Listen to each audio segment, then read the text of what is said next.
And now we have a heartline from Amar Jargal in Mongolia.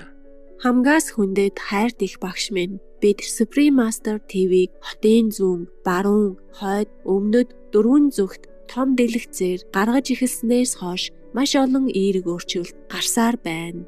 Бидэнд саяхан тохиолдсон хамгийн гайхалтай нэг тохиолдол гэвэл Монгол дахь буддын шашны гол хийдтэй олон жил тууштай хамтран ажилласны эцэст удирдлага нь ТV-гийн сувгаараа веган хоол хийх нэвтрүүлгийг гаргахыг зөвшөөрсөн явдал байлаа.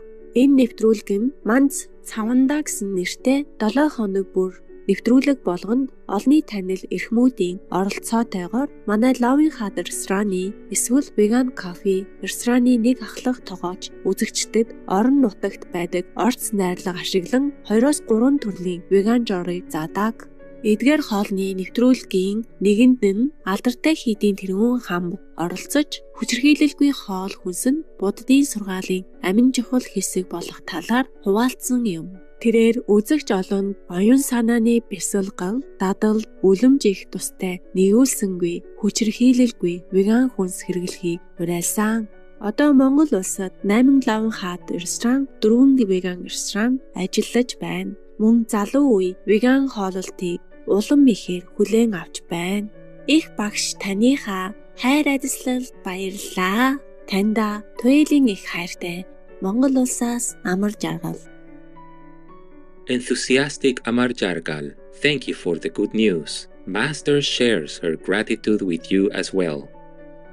Upright Amar Jargal, thank you for being so good-hearted and a faithful Kuan Yin practitioner.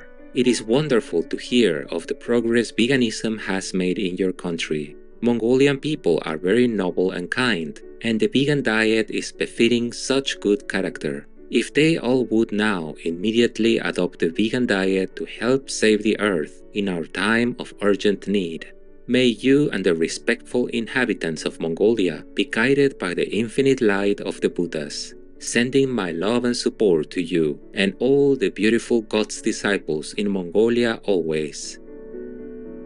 Vegan, tested positive for high performance. We welcome your heartlines, stories, and or cute, loving animal people clips. Please send them via suprememastertv.com/heartline.